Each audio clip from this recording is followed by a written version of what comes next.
Okay, we'll start the timer. In 3, 2. Hey, welcome to Yidindji Bama and Black Law Tribal Edition right across the planet today, thanks to the Yidindji Broadcast Service. And of course, if you're listening to this via the radio, it's through Bama Media 98.7 FM, and they broadcast inside of Australia through the National Indigenous Radio Service. Today, joining me as usual is Ganyara of Yalmabara, who acts as the Attorney General for the Sovereign Yidindji Government. How you going? Good, thanks. Yeah, no, great day in paradise again. It is another great day in paradise, and guys, thanks very much for watching this program. We do appreciate your comments and your obviously, if you're interested in this type of information, then that's good too, and it shows that you're quite interested and passionate about the sovereignty of Australia and the sovereignty of your tribal society, which has never been ceded, bargained or treated with yet. So in saying that though, I think Ganyara will be talking about a number of issues today, and one of them will be what they call New Caledonia. Went through a referendum process there recently, and the locals there decided not to become independent of France, so we're looking a little bit about that. We'll be looking a lot in depth about the voice. There seems to be a lot of confusion about that, the voice to Parliament, and a few other things, including feedback from you guys that are watching the program, and we'll attempt to answer some of your questions rather. So in saying that, Ganyara, what we might do is look at the French Polynesia matter, and of course this is an interesting subject because a lot of people there are interested in what maybe people can describe as decolonisation. We know that President Macron of France spoke. Let's have a look at the newsreel, but I thought I'd get your comments on that first off. Well, look, it's an interesting situation out there. It's one of them countries that hasn't been properly decolonised yet, and that's what this vote was all about, whether they leave France or not.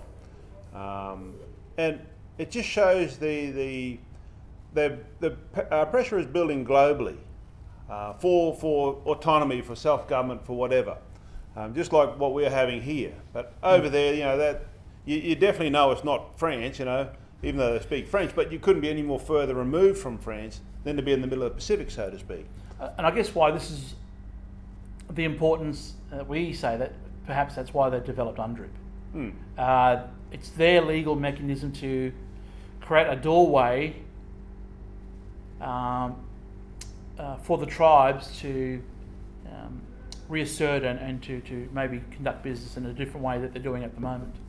Oh, look, absolutely. UNDRIP has a major role to play in somewhere like that. Now, they're such a small, if they want to be a UN member state, they're such a small nation in the big picture of things.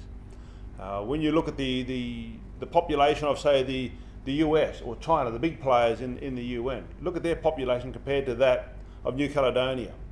This is many thousands of times smaller in physical number of people. So how do you get fair representation at the UN? Would it be wise to stay with France? Would it be wise to break away? You've got to weigh up all this. But the UNDRIP, the UN Declaration of Rights for Indigenous People, is a whole different ballgame, because it allows them Indigenous people, those who are not of French ancestry, the original Kanakas, they can go and do exactly what Yidindji is doing. And that means they can revitalise their systems of law. Yep. Bring that back, bring that into play. Well, let's have a look at the newsreel, and it goes for about a couple of minutes. Yeah. Let's take a look at the recent news report. On the streets of Noumea, New Caledonia's capital, pro-independence supporters put on a show. But surprisingly, they weren't the winners in yesterday's vote on independence from France. After a record voter turnout, New Caledonia said no to cutting ties with Paris. But the narrow result of 53% no to 47% yes saw pro-independence voters celebrate the loss, confident they have the momentum to eventually win independence. Well, we feel so happy. Well, we'll win. will win. Yes, it's like we feel like our Yes campaign has increased all over the country. Yesterday's vote was New Caledonia's second referendum in just 2 years. Back in 2018, a majority of voters also rejected independence. New Caledonia has up to 3 chances before 2022 to vote for independence. A single yes win would trigger a transfer of power from Paris to Nouméa.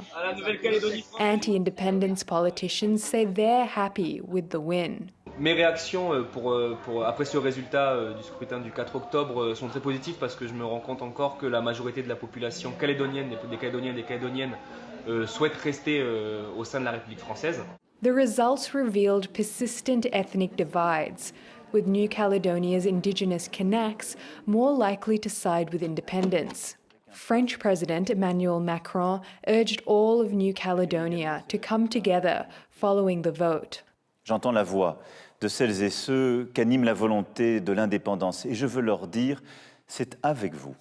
Ce n'est qu'ensemble que nous construirons la Nouvelle-Calédonie de demain.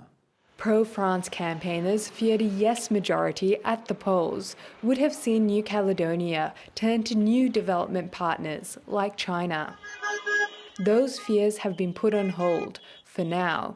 New Caledonia is expected to return to the polls for a third and final vote in 2022. Priyanka Srinivasan, ABC News. And there you have it. So an interesting report there. The movement is happening inside of France. They've gone to France saying, we'd like a referendum to break away from you. Can we have your permission to do that? A sovereign tribal nation, for example, doesn't really need to do that. No.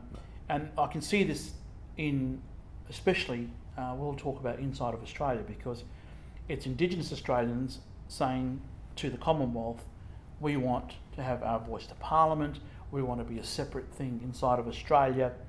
But as the Constitution is written, one, there's a number of factors here that we often talk about, and that's, basically, it's a bit tough. They may achieve independence down the track, but I think the Yidindji way, as you put it, is very much an important ingredient in actually stepping back outside of that political and legal construct to hold France to its obligations under UNDRIP, form your tribal government, and then treaty with the administration of that territory that probably doesn't have correct consent to be there in the first place. Well, the one thing I noticed that's very striking in that footage, how many of those people that are out in the street were of European origin? You just got to look at we'll be racist, look at their skin colour, look at their background, look at their origin. Now, the majority of those people that were holding up the independence flag, they were, the original people from there. They really were. So they have every right to break away if they want, as a collective country, or they have every right to go and uphold the obligations of UNDRIP with France. Now, those original people had, in my opinion, it's far more wise to leave the UN member states as big as possible. France is one of the big powers of the UN, it really is. It's a nuclear armed nation. They have large number of population. They have a big say at the UN, they really do. So those sort of nations can compete with the likes of the US, like China, when it comes to debating. Little countries, such as those little island states out in the middle of the Pacific, would have no bargaining power. That'd be just left right out. So yeah, I'd say leave it as big as possible, and then uphold the obligations of UNDRIP, the UN Declaration of Rights for Indigenous People. Go forward and revitalise all your stuff while you retain the right to participate in the life of the state if you so choose. If you want to take part in France, go and do that. Those people had every right, the majority that I saw had every right to go back to their original tribal law to go and build their government, to go and build their institutions, to build everything that they needed to be a modern system of government, while appointing France to be the overseer of all international affairs and defence of the territory. Now, France, being a nuclear armed nation, could defend the island state far better than the locals, armed with nothing more than, you could say, effectively sticks and stones when you compare it to nuclear arms. Yeah, well, it'll be similar to what we're doing here. Yeah, absolutely. You don't want to start from scratch on that point of view, and certainly not interested in that military hardware as you described last week. The issue is here that the UN had to decolonise. That's why it created a decolonisation committee, the whole lot. So these old colonies like France and England and Germany, Portugal, Belgium, yep. you name it, right? They had to decolonise, but there had to be something there to assist with that transition to a tribal government, and that's this administrative body you're calling, right? Yeah. So that's what this is all about now, is if that can see that, step outside of that, if you've got two realms there, step outside of this one, start this one, and then they can marry the two. That's similar to what Yidindji is doing at the moment. Oh, 100%. And that's the idea of it. Why should we as a nation want to go and arm ourselves to the teeth with nuclear arms? You know, spend huge amounts of your time, effort and money to build what? It's already sitting out there. There's enough nuclear armaments out there to level the place a couple of times over, as far as I understand. So it doesn't make sense to be wasting time, effort and money on warfare or whatever. Why not appoint, like they over there they could, why not appoint the French to oversee the protection of that territory, of their world, from everyone else, you know? And that's just being fair. Appoint France to be the administrator of some of the more mundane tasks, you know, like running hospitals, like running road repairs, you know, the Department of Transport. This is what France can do. So appoint them to do that. Meanwhile, under your own systems of government, like what Yidindji is talking about, under your own systems, go back and rebuild government so that you can look after more important things to your culture, be it sacred sites, be it environment. Like over there, they'd have a heavy impact on the marine environment. So go back and protect that, your fishing, all that sort of stuff. This is where you have your say. But leave the international stuff in the hands of France. Same here, same with what we're trying to do here.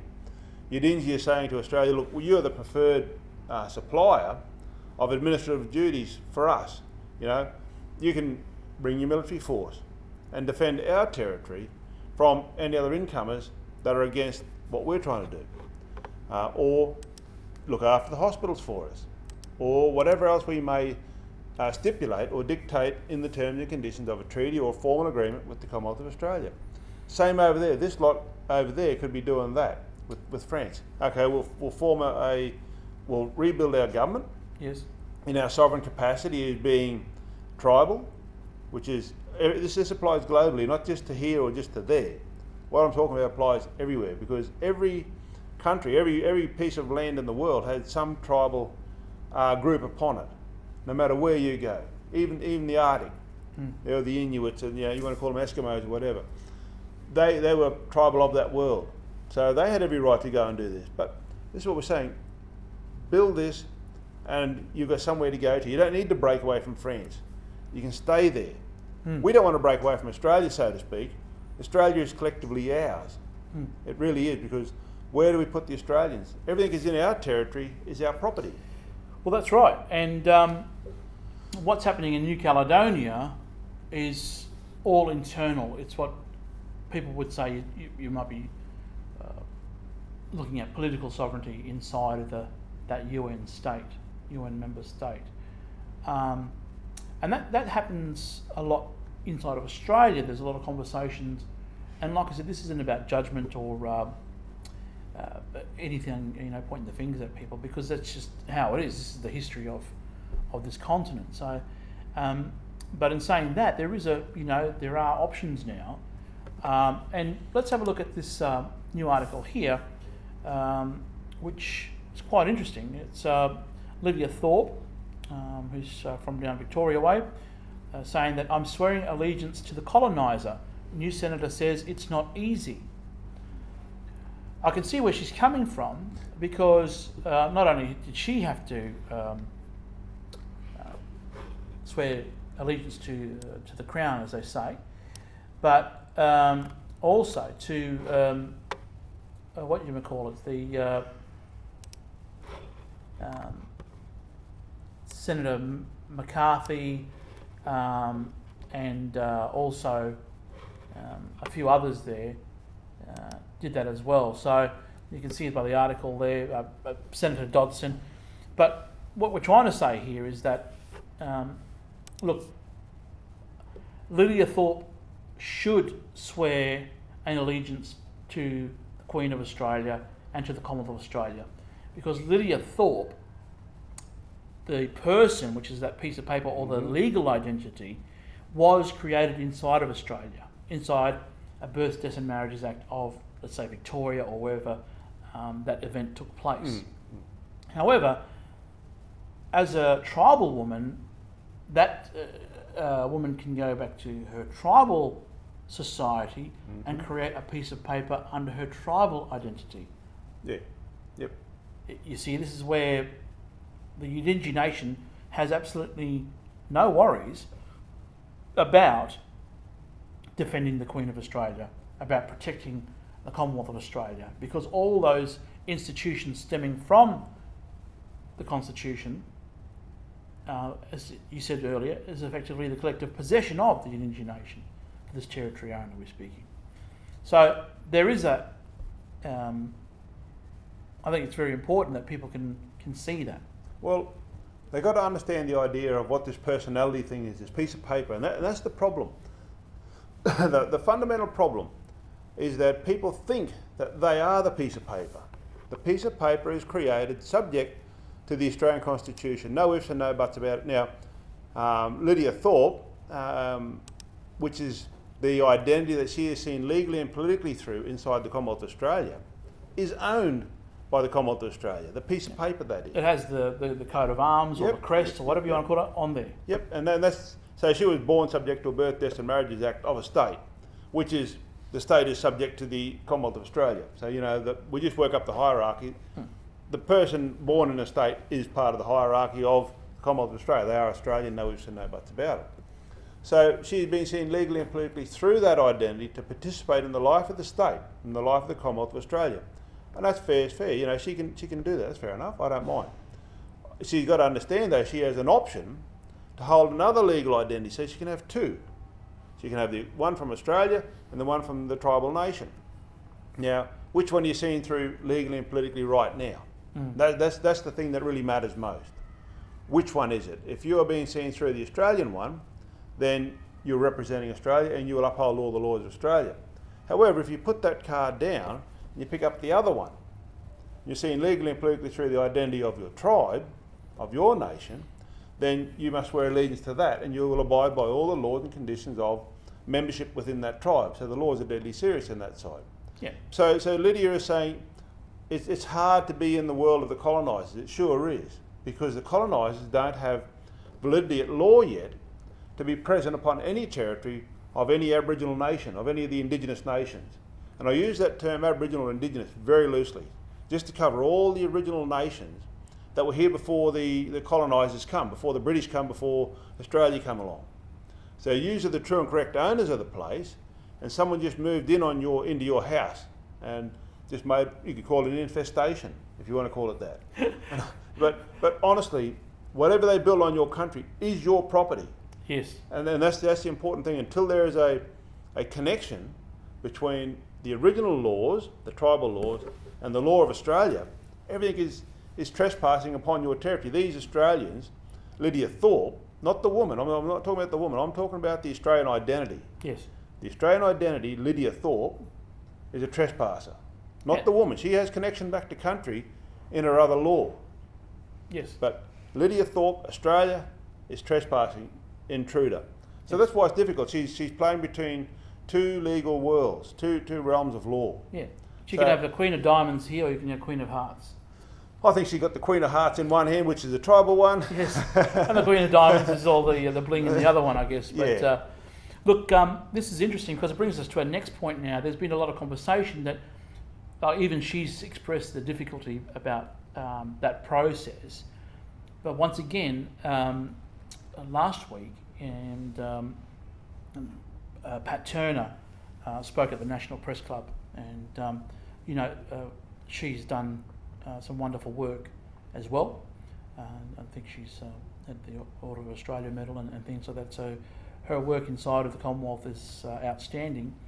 But once again, we wanted to highlight that conversation is inside of Australia. So it has a limited framework when it comes to Indigenous peoples. So let's take a look at that particular... Another clue in the shortcomings is in the name, Senior Advisory Group. Its job is to provide advice to government, and this is not shared decision making. Co-design and shared decision making are not the same thing, and giving advice and shared decision making are very different things. It is true that the Minister for Indigenous Australians has committed publicly to an engagement process with our peoples and other Australians on models for the voice. But the options that will be put for a national conversation will be decided by the government, not by us. How our voice is heard must be properly negotiated between government and Aboriginal and Torres Strait Islander representatives, who are agreed by us. As it is currently proposed, final decision-making on our voice is to occur behind closed doors by government. It is also a matter of the scope. So there you have it, Pat Turner speaking at the National Press Club. At the end of the day, what she's saying there is that government has the authority to speak on it's all government controlled. So this co-design process, she's saying that it's got some sort of issues with it. But from our point of view, the co-design process is between Yidindji and the Commonwealth of Australia, in that there will be, through that treaty process, that will be the end of that, the start of that co-design. And that our design is happening now. It's happening through our government institutions, thanks to the Constitution, thanks very much to Janala Yidindji, which is the Tribal Council of Elders, which are basically, distanced from the government. So there is a really important message there that the Yidindji government is the voice. It is the Yidindji Nation's voice. It's the Yidindji Nation's voice to the Yidindji Parliament, and it's the voice to the rest of the world. No Yidindji person can speak for Yidindji inside the Commonwealth of Australia. 100%. They can talk about it, but they can't say that we represent the Yidindji Nation inside the Commonwealth. It's a very important message. Well, we must consider in what capacity they're acting or being seen legally. And that's the important part for all of this. It's your capacity that you're in right now. Now, if you're being seen legally and politically through the Yidindji identity, what are you doing in Australia? How did it get in there? Because remember, the Commonwealth of Australia yet has not given permission for us to take part in their world for a start. So they've got to vote amongst themselves. Can we, because remember, Australia was set up as the White Australia policy. That's how it was. It was White Australia, the British outpost in the South Pacific. So if that's the situation, have those members of that Commonwealth of Australia, of that club, have they voted yet to say, okay, we now want it the black and white club. We'll let the other nations in, we'll let the other races in, the other people that we excluded. Because they might have joined up for a specific reason of being the White Australia. So they've got to ask, they've got to ask themselves, do we let this lot in? Then they've got to ask us if we want to participate in the life of their state, if we so choose, if we would now want to take part. But it's how you're seen legally and politically. Because there's no treaty yet, it's there's a division. There is no way to talk to each other. We're invisible in their court, and we can't be seen legally through our identity in there. Yeah. It's only the Australian, and as John Howard made a correct statement going back in 2000, a nation cannot treaty with itself. That's for a very specific reason.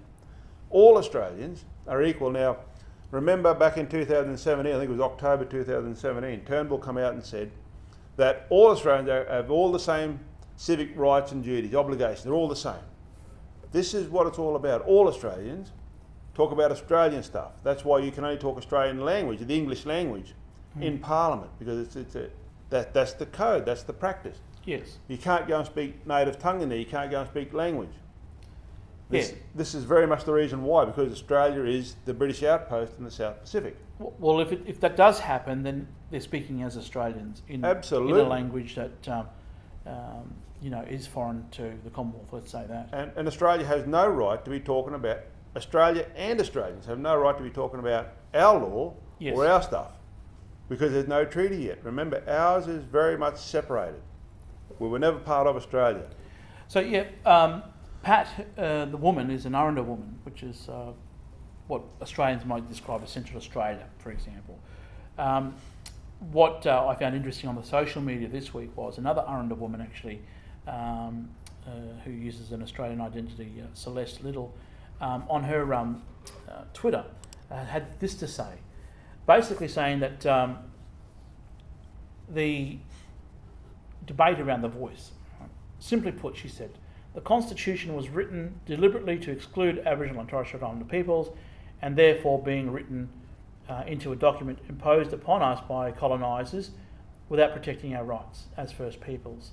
So basically she said, this doesn't mean I don't want us to have a say in legislation enacted upon us, but it simply states that I feel the unfinished business must be taken care of first, so lands, languages and stuff. And that's a really important point, because from our point of view, this is the only way that Yidindji can look at it. Well, wasn't it Paul Keating at the Redfern statement, said that Australia moved in and done the murdering and just took everything. And then he came out in 2015 and said, there's unfinished business to be done. And that's the treaty. The treaty is the unfinished business that maybe Celeste is talking about. That is unfinished business. We were left out of Australia. We were excluded 100%. Don't take part in here. So how can we take part? So we got to build this treaty as to how Australia can be a present upon our territory. Just like over in the Pacific there, how France can be present upon that island territory there, of those people. So France was one of the colonising nations of the world. They were one of the big ones, went out around the world. The whole, Dutch, the Germans, the English, the Spanish all went out there and conquered land. But they didn't get it properly. They just went out and took it. So the same applies there in the Pacific. Those lot, the original people, as I said, take notice of the colour in the video, that a lot of them were the original inhabitants. They had every right to go back and rebuild all their laws and say to France, we'll appoint you to be the administrator, just like what we're trying to say here. But if you want to try and go into Australia and have a say, you've had all your rights as Indigenous nations cut off because you now become Australian. You're now seen legally and politically through the Australian identity. So you're cut off at the knees. How can you go forward from there? Because all Australians, including the legal identity that you're seeing legally through, all Australians are trespassers. But I hear people say to me, but my skin shows me I'm Aboriginal.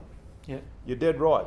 You are of some heritage connection to country somewhere. But the piece of paper you're holding is Australian. Exactly. The paper 100%. is the problem. It's like the Aboriginal flag, for example. Yeah. It's an Australian flag. It's on the Prime Minister's website as the flags of Australia. They're talking about that in Australian courts, which proves it's an Australian flag. Which brings us to our next interesting subject matter. I really love the design of this one.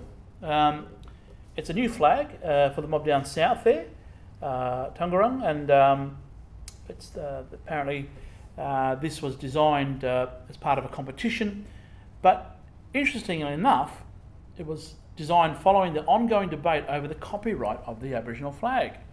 So it's a beautiful design. I really like that. It does have a feel of the Northern Territory in there, without being offensive to anyone. But but I can see the same issue here, in that,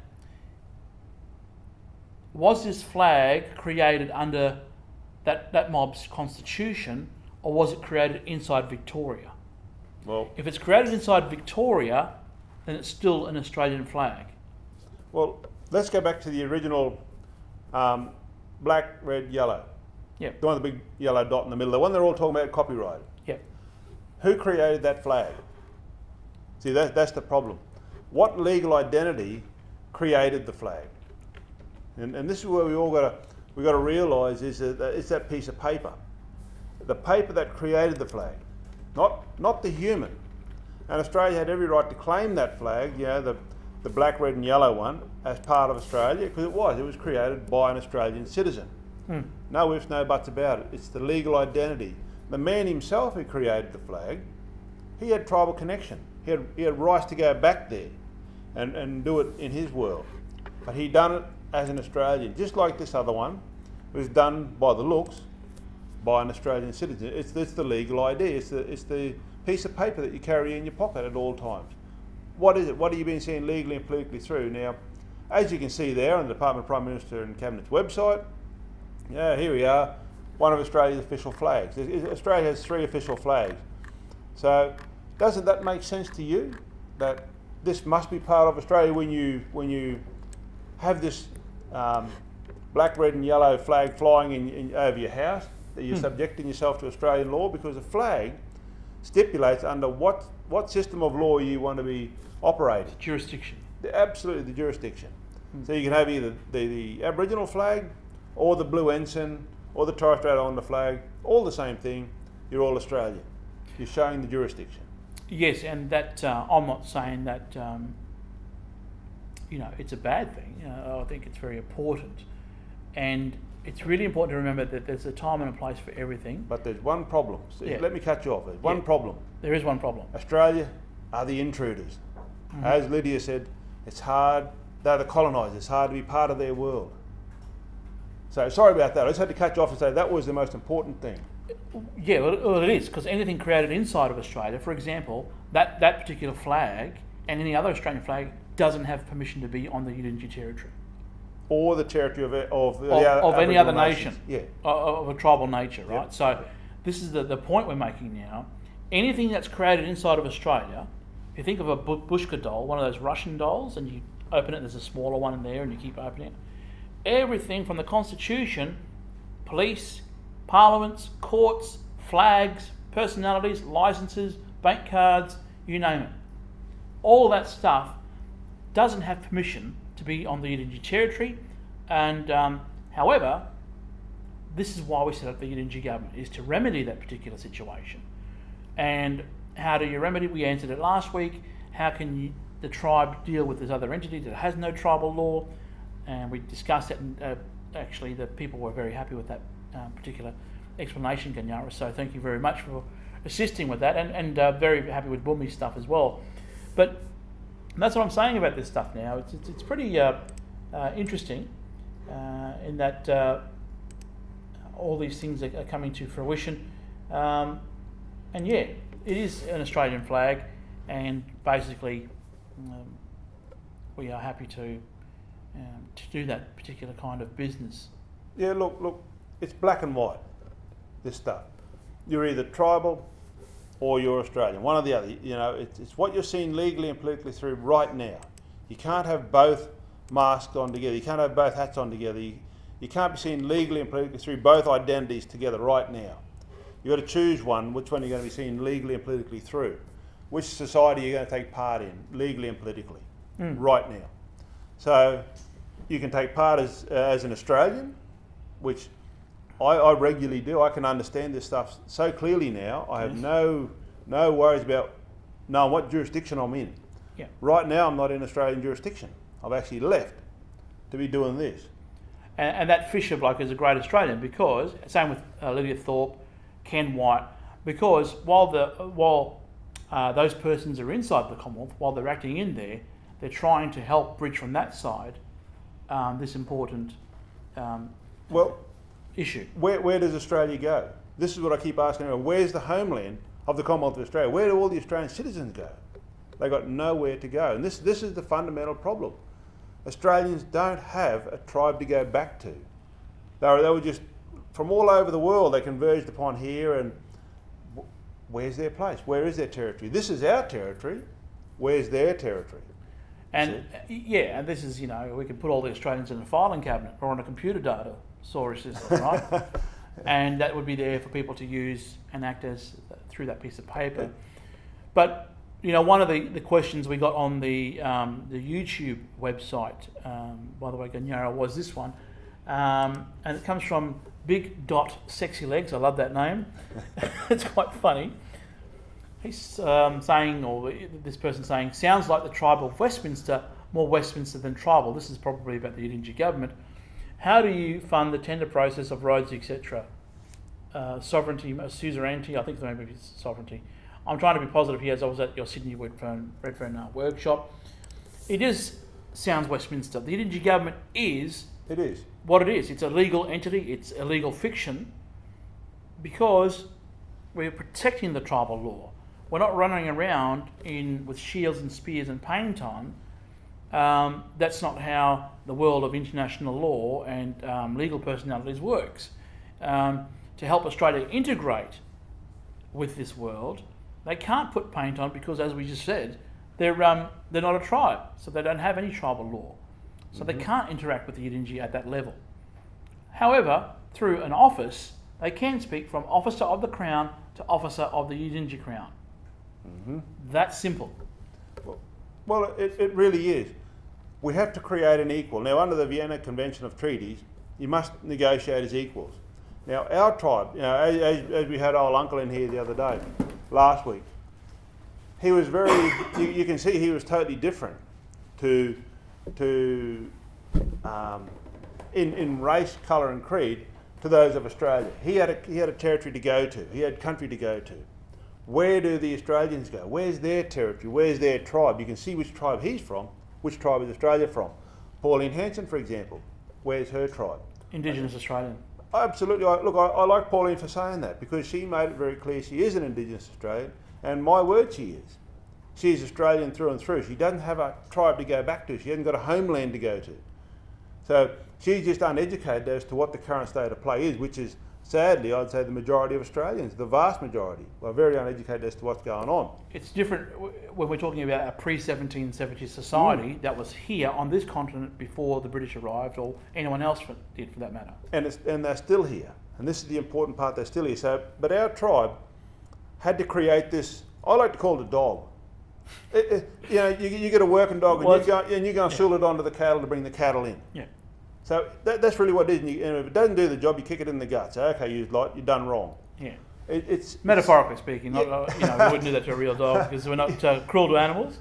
But it is literally an origami paper dog. It literally is a piece of paper, and that's what government is. We're not pretending to be anything else. It is a legal fiction. However, it's what the world has accepted and come to learn about, as that's what they want to be seen through legally and politically. Not everyone is maybe aware of that, on how it works and the ins and outs of it, but this is why we're discussing this now. It is there as a trustee. The tribal men and women put trust in that personality to go and do its work for them, to round up the sheep like a cattle dog. Yeah.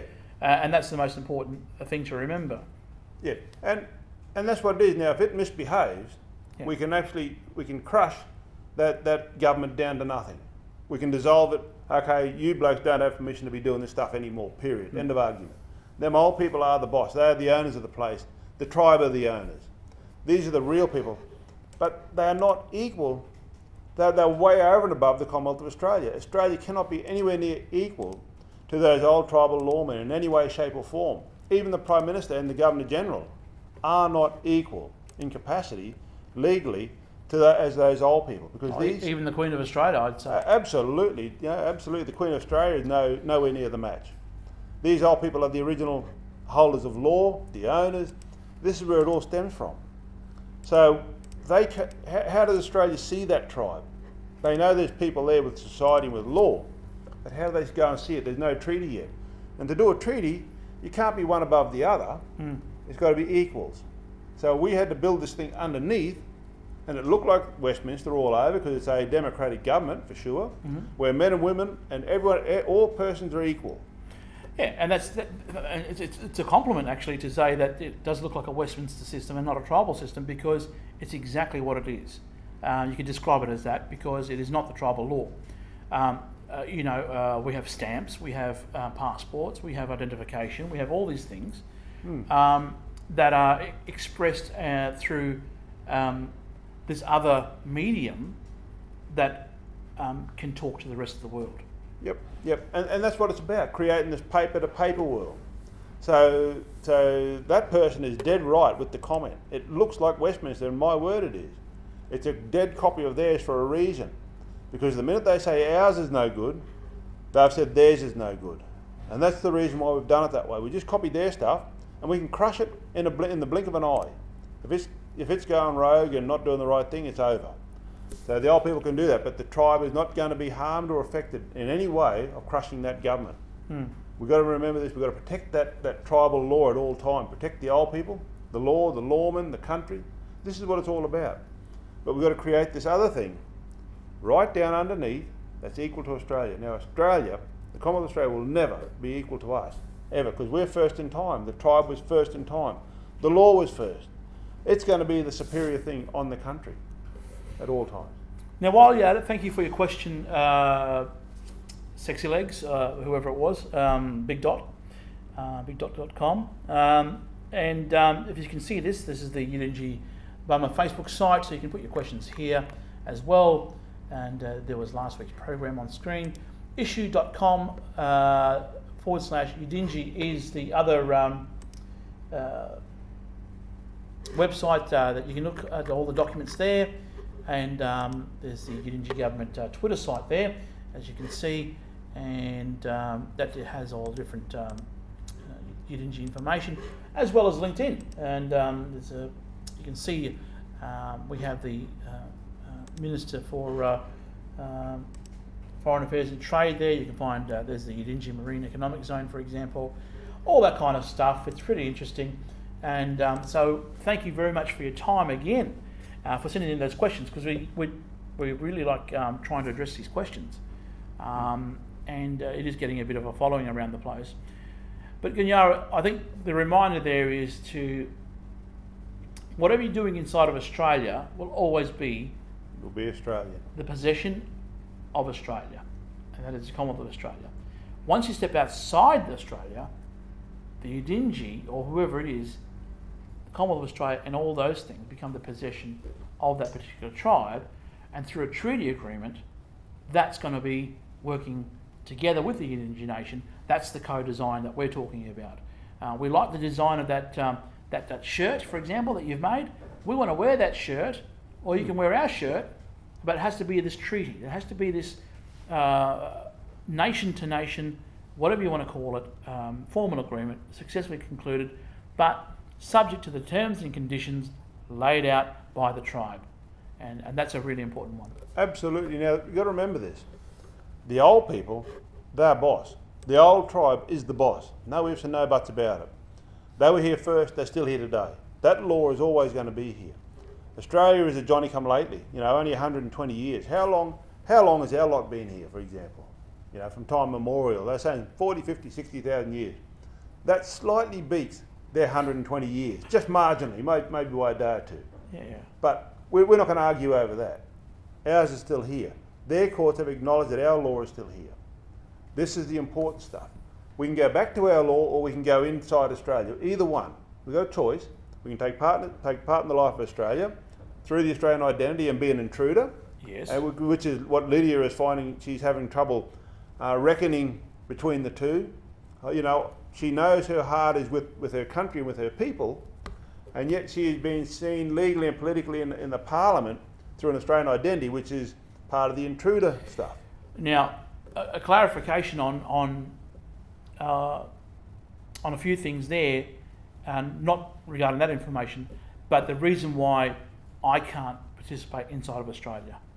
It's very important because the Constitution is, the intention of it at the time was white Australia. Right now, if you're being correct at law, I, as an Aboriginal man or a Yidindji man, or whatever you're going to describe this thing here, I can't participate in the Commonwealth of Australia because of my bloodline or race, whatever you want to call it. And this is the important thing, that I can't go in there. And that's why Muramu was created, subject to the Yidindji law. It was a given name. It was, and that name is flourished into an office now. And the Yidindji personalities and the offices are all being created as we speak. And that's a very interesting thing. I was in a position where I could do that. Now, this brings about the next question, Ganyara, the next point rather.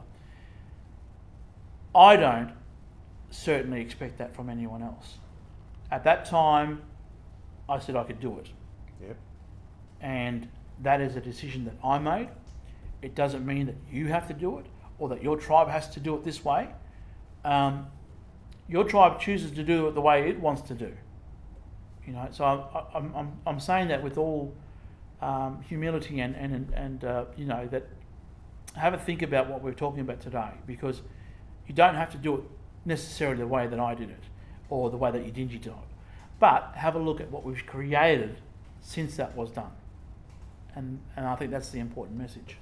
Well, it is, and when you come back to skin colour, remember, Australia was set up as the white Australia policy. There's no ifs and no buts about that. Go back and read all the incoming Prime Minister's speeches at the time. You're going to have a look at them. Curtin. The whole lot. They'll say, we're here to protect... Isaacs. Yeah, we're here to protect the white Australia policy, to defend that right from day one. And then in 1942 they come in and said, this will always be the outpost in the South Pacific of the British race. That's the white Australia policy. People joined up to that because they believed in that intention. This is going to be for white fellas only and no black fellas allowed. Because at the time, it was a very racist world. Black, white, you know, Chinese. And that's why even, you know, Pauline made the comment, oh, the yellow horde are coming. You know, it's still here today. This intention now, people like Mark Latham. Yeah, he might have joined Australia for a reason, and that he might chose to be Australian for a reason, and that is because it's for white fellas only. And good on him. Look, I don't hold that against him. That's his belief in the world, that he wanted to join a club because of that belief. That's nice. But they said to blackfellas, you can't take part. They excluded. Go to the National Archives of Australia and it'll say that the Aboriginal people were excluded. Why were they excluded? Because they weren't considered worthy enough to have citizenship in Australia. But where has the intention of that constitution changed today? And that's the problem. It hasn't changed. That's why you get the likes of Latham's and them saying these sort of things. You know, he's very, very much, this is white world.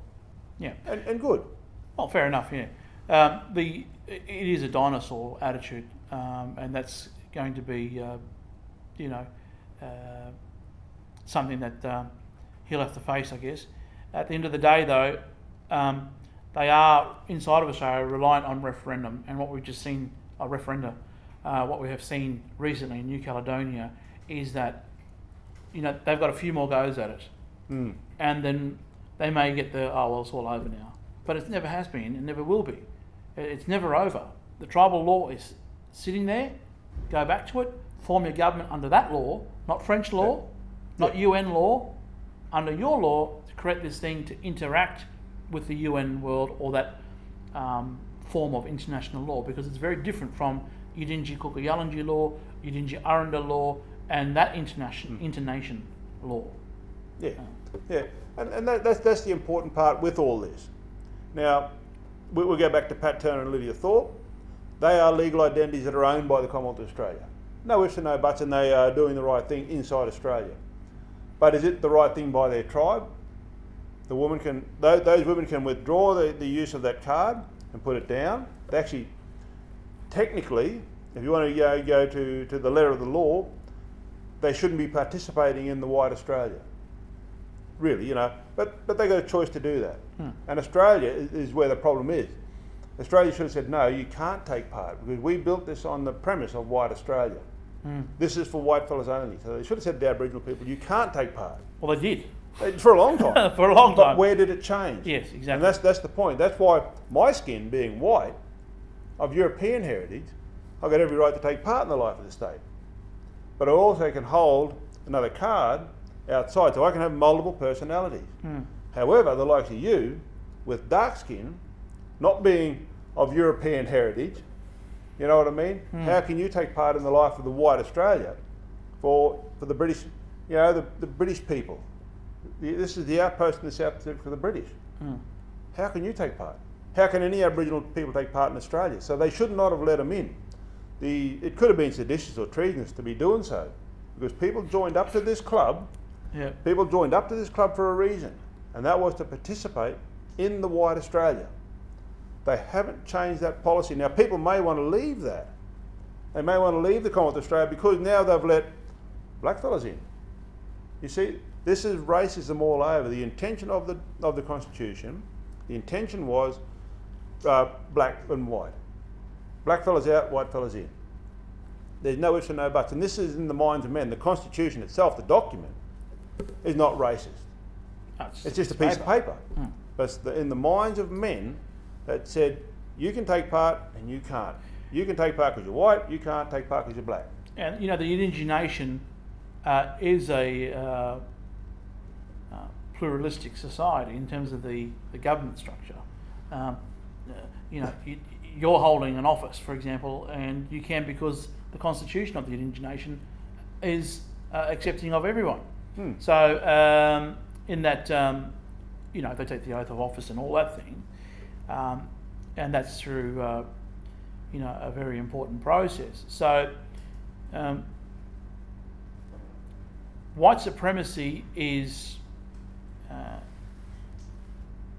not what we want to protect.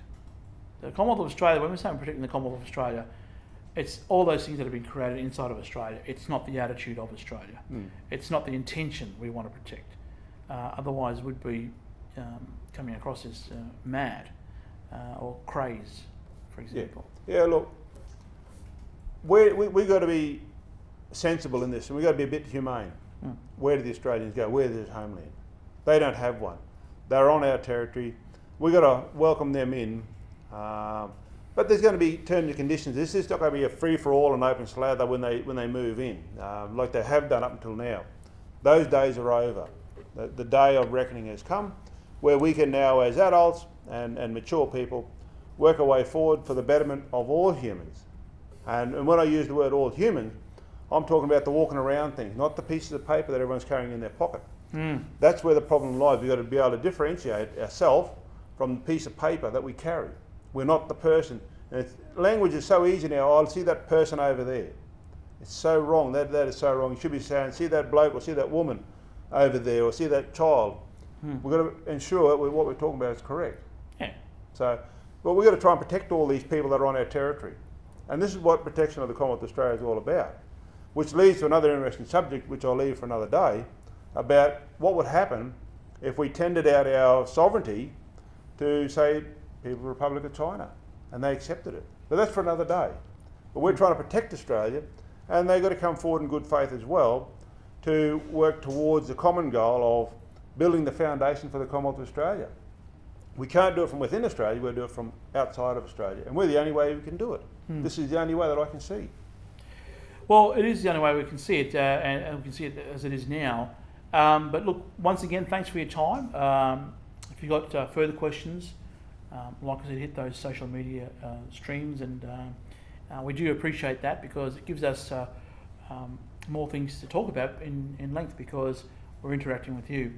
And Janyara, it's wonderful to catch up, and thank you so much for your time again today. Gaya Varagala Nyundu, may God's peace be upon you wherever you are listening to this program or watching it. Thanks to the Yidindji Broadcast Service, Bama Media and the National Indigenous Radio Service who are listening to this via Black Law Tribal Edition. Once again, you take care, and thanks for watching. We'll see you next week. Thanks, Garu. Okay, Garu.